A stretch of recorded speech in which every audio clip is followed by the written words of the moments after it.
দেশে প্রধানমন্ত্রী হওয়ার জন্য প্রতিযোগিতায় নামছে।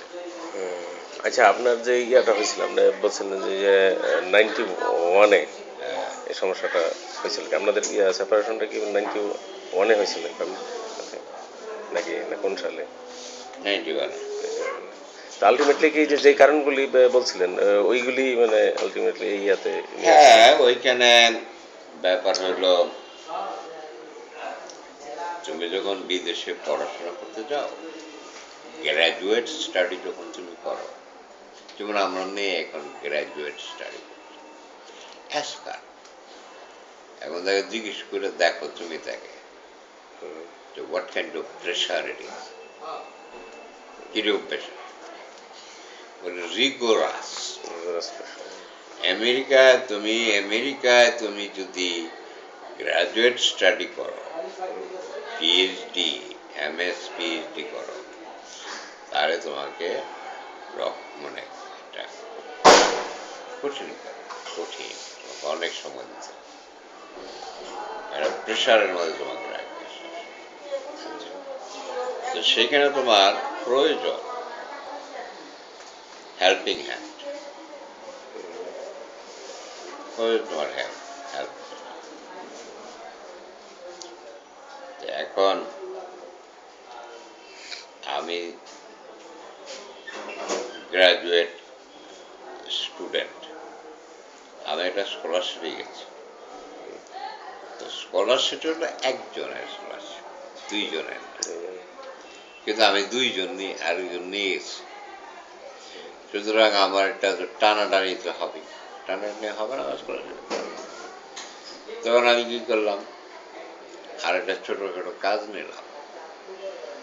এখন কাজ নেওয়ার পরে প্রেশার তো আরো বেড়ে গেছে আমার। তা এখন প্রেশার বেড়ে গেছে। এখন ব্যাপার হলো যে বাসায় যখন যাই, আমি যাই বাসায় আসলাম, এসে দেখি যে তোমার হাড়ি পাতি সব খালি। খালি মানে এটা তার পক্ষে রান্না করা সম্ভব না। সে রান্না জীবনে করে নাই, রান্নার জীবনে করে নাই। এখন কোনটা হলুদ, কোনটা জিরা, কোনটা কোরিয়ান্ডার, বুঝতে পারছ, এটা এই নলেজও তার নাই। তো রান্না তো দূরের কথা, বুঝতে পারছ। আচ্ছা, এখন এটার জন্য আমি তাকে ব্লেম করছি না। এখন আমি এখন উপায় আমাকে এটা করতে হবে। আমি তো রান্না করে যাই নাই, কিন্তু মা দাদি দাদা যে রান্না বান্না করছে দেখছি তো সেটা। তো তখন আমি যাইয়া রান্না এই ক্লাস কইরা কাজ করে তারপরে আবার রান্না করছেন, আইতে রান্না করছে। তারপরে তো মনে করো, এখন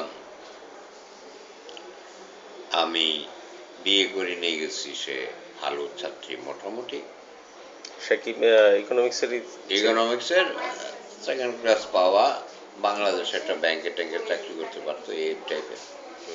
কিন্তু বিশ্ববিদ্যালয়ে ঢোকার মতো অবস্থা তার ছিল না, এবং আমেরিকায় কোনো ইউনিভার্সিটিতে ঢোকার মতো যোগ্যতা তার ছিল না।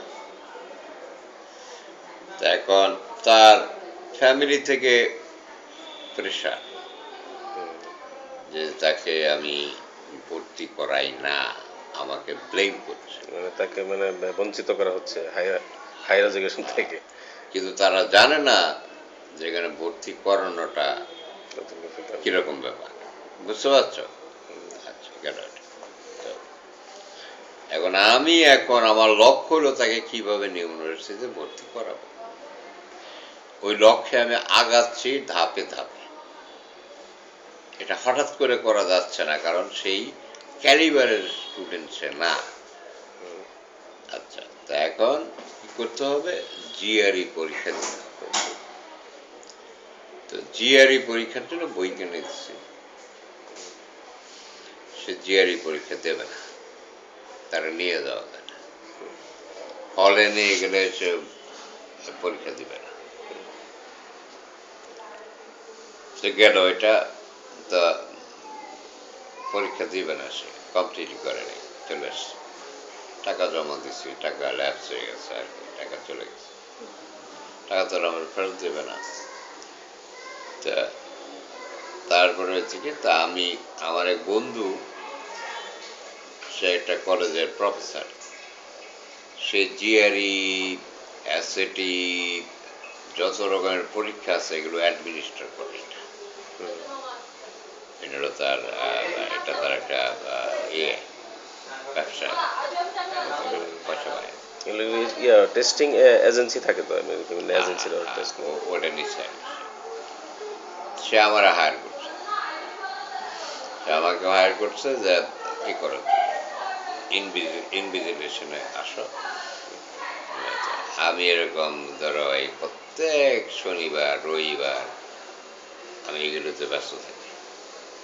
এই এটা আবার আমার একটা এক্সট্রা ইনকাম হয়, একটা চেক আসে, বুঝছো? আবার ওই কম্পিউটার সেন্টারে আবার আর একটা কাজ করি, ওটাতে একটা চেক আসে। মোটামুটি এইগুলো কইরা আমার সংসার চালানোর মতো অবস্থা আমি সৃষ্টি করে ফেলছি, বুঝছো? আয়ের পথ বের করে ফেলছি, যে আমার এখানে একটা আয়ের পথ আছে, ওইখানে একটা আয়ের পথ। আমি সব কিছু পরিকল্পিতভাবে যাচ্ছি, আমার কোনো ত্রুটি নাই, কিচ্ছু নাই, বুঝতে পারছো? আমি যা করতেছি ত্রুটিহীন। এবং ওকে পড়াশোনা করার জন্য যা কিছু করণীয় সেটাও আমি ত্রুটিহীনভাবে আমি করে যাচ্ছি। মানুষ অবাক হয়ে তাকায় থাকে যে আমি কি করতেছি, কি প্ল্যান করতেছি।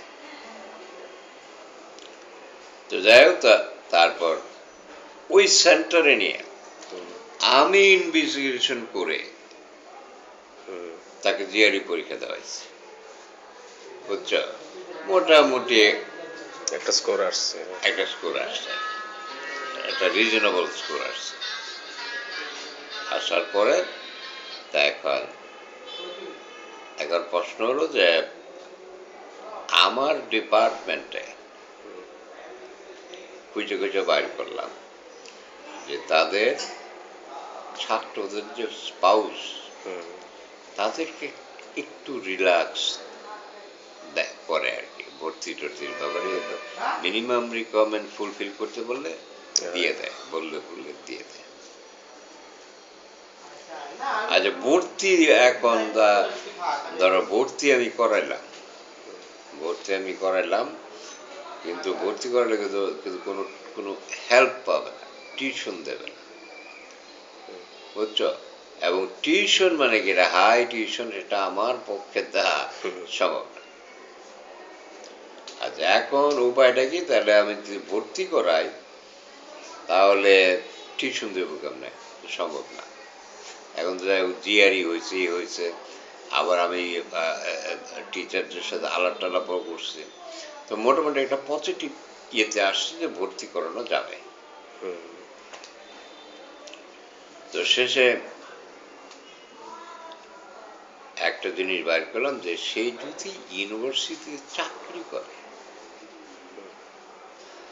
এখন এখানে নিয়ম হলো আমি স্টুডেন্ট এবং সে স্টুডেন্টের পাউস। তো স্টুডেন্ট 20 আওয়ার্স কাজ করতে পারে, 20 ঘন্টা আমার। তা আমি তো ওই কম্পিউটার সেন্টারে কাজ করি,